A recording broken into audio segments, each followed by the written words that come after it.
Games is certainly not slowing down, that's for sure. A lot of games have massive open worlds, and players are dying to jump into them. And it looks like in 2024 and some beyond, we got a lot more to look forward to. We got a roundup of 20 upcoming open world games, so let's get started off with number 20. But before we do, Grand Theft Auto 6, the elephant in the room, is not on this list. We don't think we're going to see this game in 2024. We think that's more of a 2025 thing. But yeah, with that out of the way, let's get started off again with number 20. Once Human is this multiplayer open world survival game. It's post-apocalyptic, and you're running around as super-powered, like heavily armed, badass super soldier people in third-person combat. But some of the post-apocalypticness of this game looks a little creepier, looks a little bit deeper. It's got a little bit more of like a sci-fi horror fantastical element to it here and there, if you watch the trailer. The alien creatures that have kind of like infested and contaminated the planet are called Stardust, but you can actually use some of this stuff that does not contaminate you, and you harness it as like a power. Sounds like video game stuff if you've ever asked me, but what it looks like is kind of like a Remnant style game where you build out characters and jump in with friends and shoot a bunch of awesome monsters. I love third-person action-adventure games, and this one being set in an open world seems pretty cool. As of right now, it's slated for the third quarter of 2024.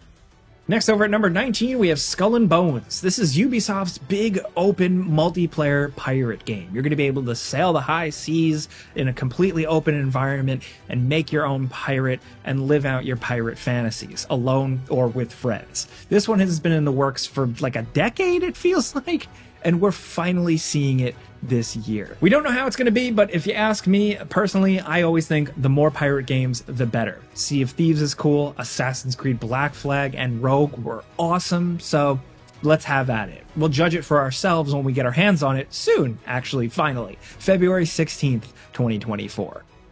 Next, over at number 18, we have Everywhere. This is a very ambitious game. It's a new studio, new company founded by Leslie Benzies, one of the main guys behind the original Grand Theft Auto games. So with a Rockstar person jumping over here, obviously they can probably get a bunch of investor money and come up with this big crazy thing. And what we have here is Everywhere. We don't really still totally know what it is, but it's going to be like this open world action adventure game, but with different elements. We've seen some more cartoonish elements of the game, like a Fortnite looking game, and then more of like a story driven, realistic, gritty looking game. So it seems like it's going to be a kind of multiverse hopping thing. I don't know for sure. Some people also say that some of the game looks like it's just like generic NFT stuff. We don't know for sure, but we're really hoping we get to see what the deal is with this one in 2024.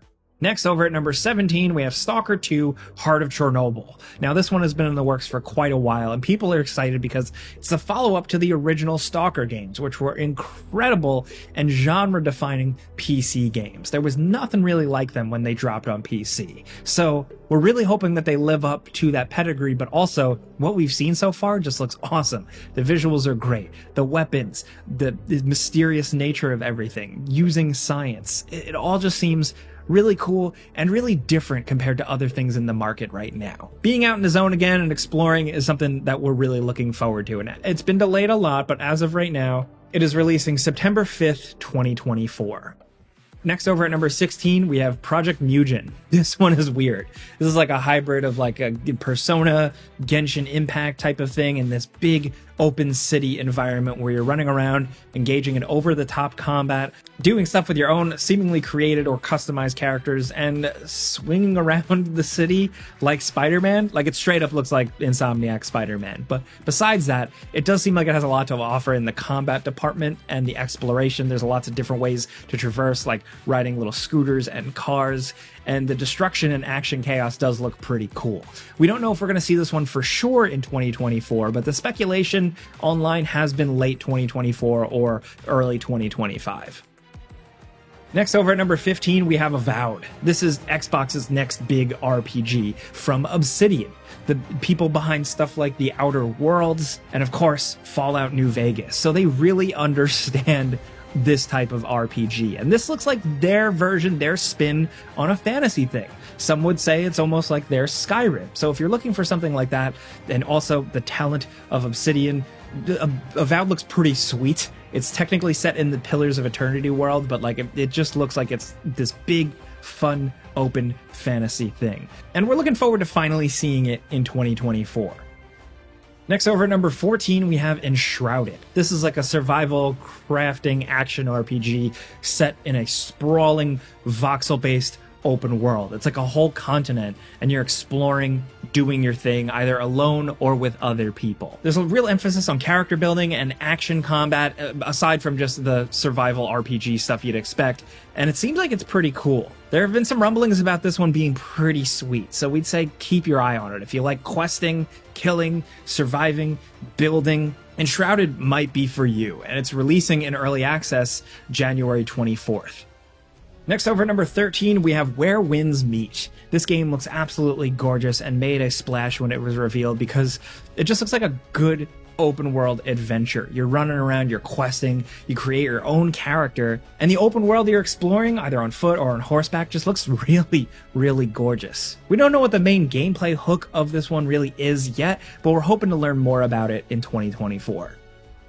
Next, over at number 12, we have Nightingale, which is a PvE open-world survival crafting game. You can play it alone or with other people, and it's got this kind of different fantasy vibe to it. You're a realm walker. You could have the ability to kind of like traverse these magical worlds, but it's described as a gas lamp fantasy world. So while you're jumping into portals to these different magical realms of monsters and people and things, you're kind of like a fancy pants Victorian era lady or gentleman with cool guns and weapons and slaying monsters. I don't know. I'm just into that. The feel here is really unique, and we're excited to see where this one goes. It's releasing February 22nd, 2024. Next, over at number 11, if we're talking about like big open world things, we got to mention Ark 2. This is the follow-up to Ark Survival Evolved, the massive mainstream hit. It was such a weird, wacky game, but with a big world to explore and mess around in, and we're expecting Ark 2 to deliver way more of that, maybe with a bigger budget this time.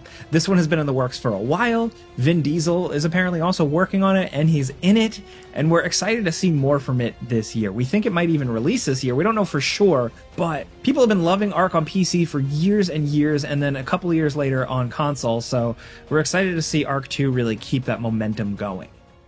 Now, next, over at number 10, we have the Gothic 1 remake. This is another game that's been in the works for a long time, and it is a remake of the beloved PC RPG classic. There was nothing really like it at the time, and it's still kind of its own unique, weird thing, but now, thankfully, with this remake, which seems like it's being done pretty lovingly, it's not only releasing on PC, but it's also releasing on the console, so I'd love to see, like, new, modern, and even younger audiences react to a game like this. It was revolutionary. We hope that feel really carries over. THQ Nordic is publishing it, and it is slated right now as just coming soon, but we hope we see it this year. Next, over at number 9, we have Test Drive Unlimited Solar Crown. Yeah, we're changing gears a little bit now, no pun intended, with an open world racing game. The Test Drive games are beloved for a reason, and Solar Crown is dropping you on Hong Kong Island, recreated in a 1-to-1 scale. That is incredibly ambitious and hopefully a really, really cool environment for racing exotic, beautiful cars. The gameplay out there looks absolutely stunning. The car offering is really, really good. And as of right now, the release date is just slated as coming soon, but we're expecting to see it sometime this year.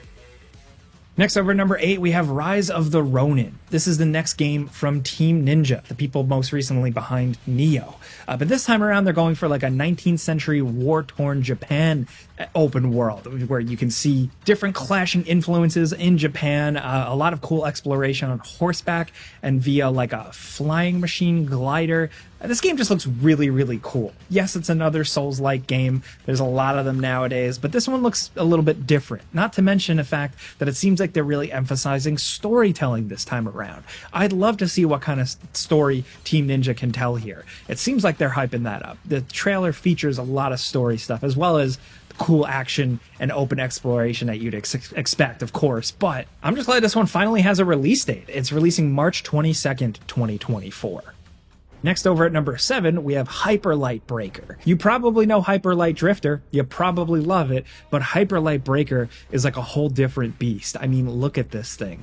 It's open world, open environments, running around, fast-paced action and combat, huge monsters, character customization, a gear system. It really is like a whole different beast with RPG elements, could play cooperatively or alone. I can't believe how crazy they're blowing this thing out. This is seemingly going to be a pretty big one. It's published by Gearbox, so I guess it's got some of that Borderlands Gearbox money behind it. The art style, the visuals, everything still feels really authentic to what the developers have done in the past, and we'd love to see that. It has been delayed, but we know that we're probably going to see the early access launch sometime in 2024. Next, over at number 6, we have Suicide Squad Kill the Justice League. Now, a lot of people were not looking for a live service, endlessly replayable type thing for the next game from the people behind the Batman Arkham series, Rocksteady. Along with that, people probably never expected a Suicide Squad game that's really just kind of like a mindless third-person shooter where they all have guns. So there's a lot of criticisms that can already be leveled against this one. We're really hoping that Rocksteady still just knocks it out of the park because they've made great games in the past. We're hoping this one is good, but we don't know yet. We got to get our hands on it and judge it for ourselves. At the very least, the storytelling seems pretty awesome with the Flash, Superman, all the Justice League heroes being controlled by Brainiac. We've seen some of the cutscenes, we've seen the trailers, like that storytelling that they had from the Arkham games is still on point here, but at the very least, this is an open world game list, and probably the bright spot of this game is that it's like the first real open world Metropolis like this. It looks incredibly detailed and interesting and varied, and we're excited to see that because Rocksteady has built great open worlds in the past, and we hope Metropolis is no slouch. You know, despite that, there are a lot of other questions we need answered, but for now, that's where we're at, and Suicide Squad Kill the Justice League is releasing February 2nd, 2024. Next, over at number 5, we have a game called Light No Fire. This is from Hello Games, the people who made No Man's Sky. So this game, they promised a lot up front. They said this is the first truly open world game, meaning it is a massive whole world or planet for you to explore, seemingly in full multiplayer. It looks like it has different regions, different weird alien cultures, and just a lot of massive feeling exploration. All we have is one simple and honestly pretty gorgeous trailer to go on, and I know people are instantly skeptical because of Hello Games and the promises they made with No Man's Sky when that launched, and it didn't meet expectations. So they're at it again. I think they've learned a lot, and I'm curious to see what comes of this one, because if it actually is what they're saying, and if it's fun, this could be really cool. Now, as of right now, it doesn't have a release date. Some analysts and some speculators are thinking it's been in development for a long time, so we might see it by holiday 2024. I would love that, to be honest. I really want to see what the deal is with this thing, but whenever it comes out is when it comes out. Next, over at number 4, we have Marvel's Wolverine. This is Insomniac's next big Marvel superhero thing. They nailed Spider-Man, and now they're working on Wolverine. And despite some leaks and some things, we still don't know too much about this game. They have billed it from the early days as being like more of an R-rated, gory thing that will be semi-open world. So we're running on that. Are you going to be Logan hopping on your motorcycle, exploring the wilderness? I don't know. I would love to see that. Hell, maybe part of it's set in Japan. Let me explore, like, you know, the wilds of Japan as Logan. I don't know. I'm spitballing here as a comic book fan, but the potential is great. We don't know if it's releasing this year. We hope it is, but to be frank, honestly, we just wanted to talk about it. So yeah, let's move on. Now, next over at number 3, Crimson Desert. This is the next big game from the people behind Black Desert Online, and this is a big open-world action-adventure RPG that looks absolutely incredible. It looks like you can do whatever you want, be whatever you want, and it is super ambitious. As of right now, it was slated for 2024. It seems like it's getting pushed more to 2025, but still, we can't help but be excited for this one, because, I mean, look at it. Now, down at number 2, we have Star Wars Outlaws. This is Ubisoft's Star Wars game from Massive, the people behind The Division and the most recent Avatar game. So if you could say anything about them, it's that they know how to build beautiful open worlds. So we're excited to see where this goes, because not only is it like the first substantial just open world Star Wars game. It's also one where you're kind of playing as a Han Solo type character. You're not just a badass Jedi. So there's a lot of opportunity there to do some really, really cool stuff. The game actually will take place lore-wise between Empire Strikes Back and Return of the Jedi, which I think is a perfect sweet spot. But that's just me as a Star Wars fan. I'm really hoping this one lives up to the potential, and we'll know for sure when it releases at some point in 2024. That's all we got right now. Now, down at number 1, we have Death Stranding 2, which, if I'm going to go on the first game, I'm going to assume Death Stranding 2 is also going to be kind of open world. The original was all about walking around beautiful environments, and Death Stranding 2 looks like the stakes are raised. Everything looks a little crazier, a little zanier, characters are older, things have happened, but it's still all very vague. We have one trailer to go on. We know Kojima Productions has been working on this for a while now. We're obviously big fans of that studio and the weird, strange things they do. And as of right now, there was like a vague release window of 2024, 2025. We'd love to see it because, there's not a lot of games where you do the weird, silly things in Death Stranding and just carry a bunch of packages. There's nothing else like it. So long live the sequel, whenever it may come. Those are some open world games, but of course we got 2 bonus ones we couldn't quite cram in. The first is X Killer. This is a first-person Western game, but it's in like this retro-futuristic setting where like the world has ended. It just seems cool. It looks kind of like a Call of Juarez gunslinger mixed with Blade Runner. I don't know. Also, Little Devil Inside. Little Devil Inside was always kind of billed to be semi-open world with survival elements, and we haven't heard anything in this game in years, and we're hoping this is the year maybe it finally releases.